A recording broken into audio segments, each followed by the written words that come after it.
Hello, this is Wmpyr. I was on YouTube and I ran across a video that said 98% of Filipino martial arts don't work. And yeah, so I'm here to tackle that question kind of like myself and see what percentage I think works and doesn't work or blah blah blah blah blah. So the first thing is before I give you a number, I think I need to map out the traditional Kia curriculum. Kia being Kali, Escrima, Arnis. So this is just a general statement right here, what you're looking at. So generally speaking, across the board, this is what we do in Kia. And it's basically divided into three big parts: A, B, and C. A is your core skills, right, which consists of what you're seeing right there: single arm, double arm, target practice, and partner drills. And single arm, this is single arm and double arm. This is just like in boxing, you learn jab, cross, hook, uppercut, overhand, that type of stuff, right? And to me, this is no different. So does that work? Does that not work? Uh, it depends. It depends. But I really have nothing against it. All you could do is just work on your jab or work on your cross or work on your uppercut, right? And that's the same thing here. And then number three is target practice. I feel like a lot of Filipino martial arts schools don't do enough of this target practice, where target practice means you actually hit something. And some people might be like, yeah, I hit something. I hit the punching bag, with my stick. And to me, that's not serious target practice work, because if you did, that punching bag won't last a week. Okay, so you need something way more durable. You need like a tire, really. To me, that's one of the best things I've found, and I can see why they do that in the Philippines over there. They hit tires. So, yeah, if you are doing empty hand work, then sure, punching bag works great. But if you're doing stick and knife work, don't do it on the punching bag. Get a tire, and hang it from a chain and use that. Okay, so number four is partner drills. The partner drills is divided into mirror, attack and defense, and lock flow. Okay, mirror meaning you and your partner doing the same moves. Okay, something like the Heaven Six. You're both doing the Heaven Six. And then, of course, attack and defense is one person's attacking, the other person's defending. And then there is lock flow.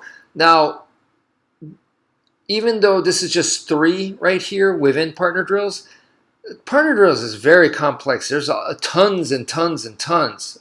We can involve stick, knife, single stick, double stick. I mean, it could be way, way, way, way more complex, way more stuff. But generally speaking, it boils down to what you're seeing right here.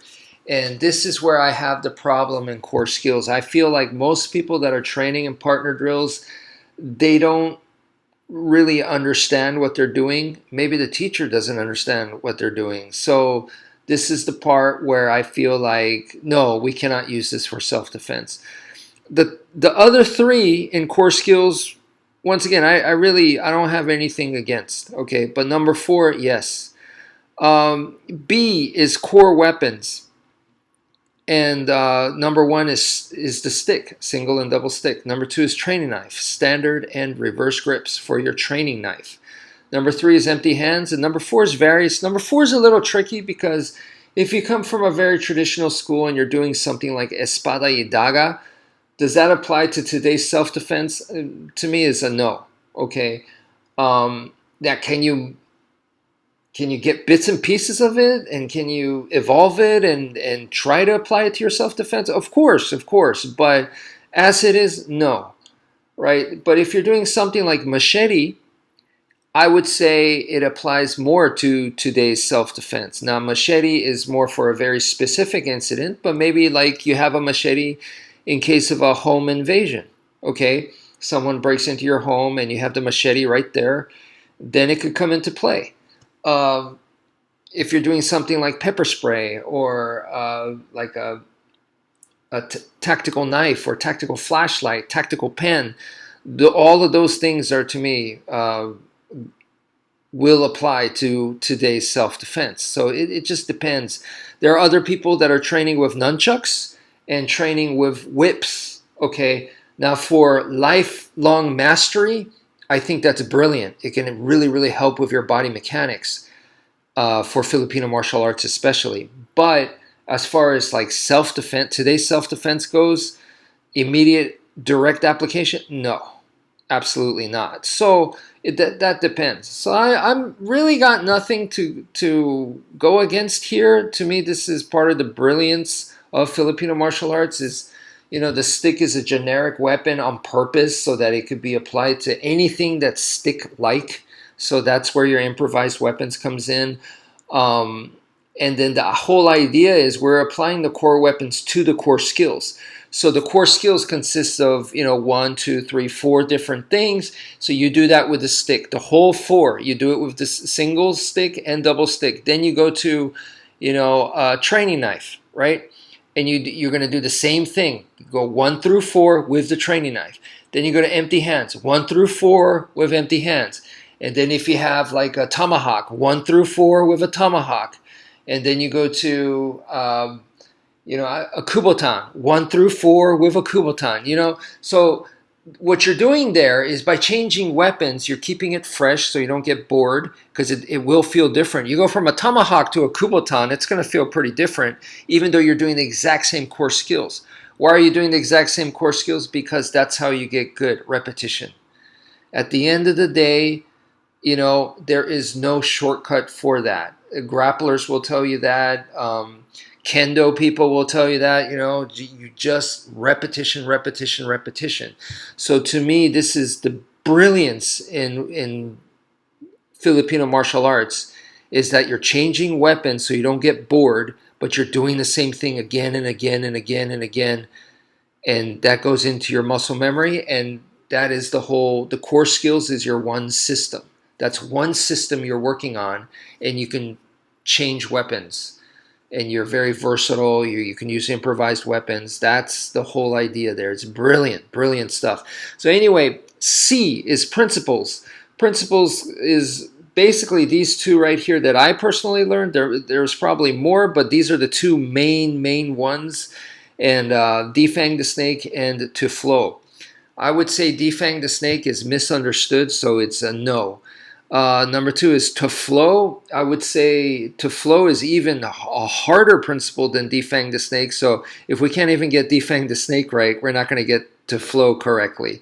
So, at a more basic level, to flow, like you're going to do your forms, free flow, do your like shadow boxing with the stick or with a knife, like you're doing Tai Chi, like meditation in motion type of stuff. Yeah, sure. At that level, yes, we can flow. But at the true meaning of flow, no. For self-defense, for combat, no, I don't think we're there. So, yeah. So what I'm saying here is, in A, core skills, number 4 is where we fail. And then B, possibly number 4 in the various section. Like I said, if you're doing like nunchucks or that as, or whatchamacallit, using whips or espada y daga kind of stuff, which is historical. As far as modern day self-defense goes, that is a no. So that just depends. And then principles wise, both of those is a no. Defang the snake and to flow. So really what I'm saying is, let's exclude number 4, the various from B, core weapons. That I'm saying is partner drills, defang the snake, and to flow. That's where we fail. So those are 3 things. So this 10 right here. So we're basically talking about a 30% fail and a 70% success. To me, that's not bad. And that's why I believe I continue to train in Filipino martial arts to this day, and that's why I like it so much, and that's why I think it's a very realistic and usable style, because 70% yes is not bad at all. But you shouldn't be satisfied with that. That 30% where I'm saying is no, need to work on it. And I have been for the last 3 decades. I've been trying to make my partner drills, um, trying to make it uh, practical, tactical, effective. To where something that is more easily combat ready and accessible and usable for me in a real life situation. So and then of course I've been working on the principles, defang the snake and to flow. And I've been telling you guys, my definition of defang the snake on YouTube for many years now. And also to flow, to because in combat you need to adapt, and if you can adapt, and if the other guy can't, you have a huge advantage. Surprise and adapting, those two are huge in combat. But anyway, so that's how I got my number. 70% success, 30% doesn't work. And I really don't like saying what works, what doesn't work, because the truth is, will this work? Will it not work? And my answer always is, it can work, it can fail, and everything in between. Why? Because there's no guarantee. That's just the honest truth. All you can do is work on the things that you can control, because there's plenty of things in a real life situation that you simply cannot control. You cannot get guarantees. Anyone that gives you a guarantee, study with me for a week and I guarantee you'll beat any street fighter or you'll win every street fight. That's all marketing. That's all BS. Okay. So what I'm telling you guys is, all you could do is, number one is you have to practice the techniques, right? You have to practice. And in this case, we're talking about like the shadow boxing, whether it's a stick, knife, or empty hand. Do the shadow boxing. You got to look in the mirror and do it and get it down. You have to be able to see your lines. You have to be accurate, precise. You have to have control. And then number three is the target practice. You've got to actually make contact, okay? And then there's a lot of things missing here. Like, in order to do this, when we're making actual contact, I'm talking about combat force. I'm not talking about like you just hit it or tap it. Combat force. So in order to do that, you got to be fit as you can be. You got to be as agile, as strong as you can be, as fast as you can be. Your reflexes need to be sharp. You got to practice all of that.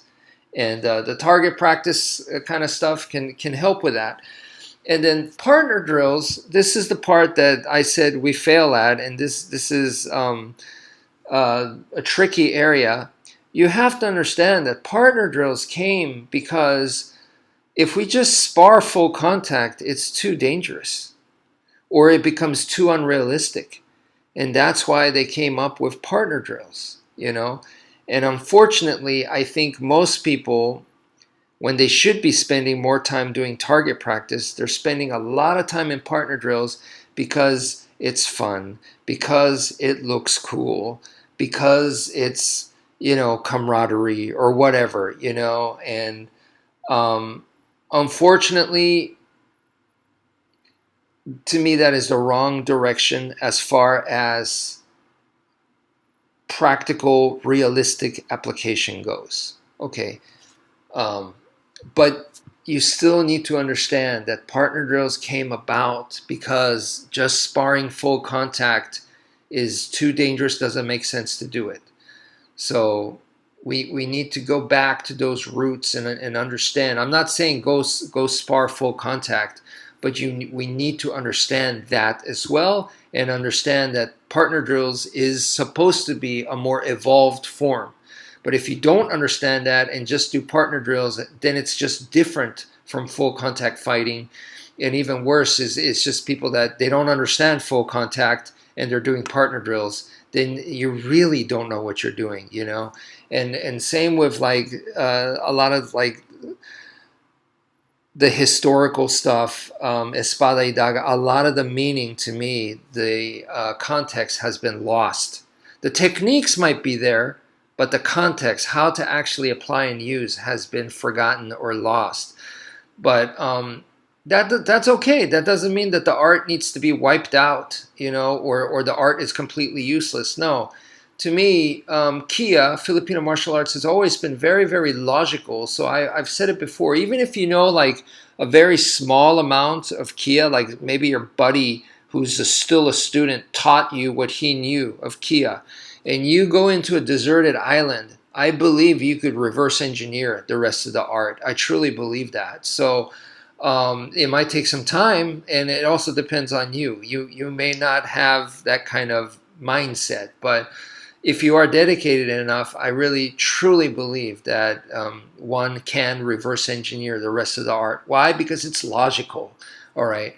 So anyway, I hope that helps. Just I love this art, and to me, the Filipino martial art of Kia is amazing. Kali Escrima Arnis, and I'm just here to share the love. I do not belong in any political organization or affiliation or nothing like that.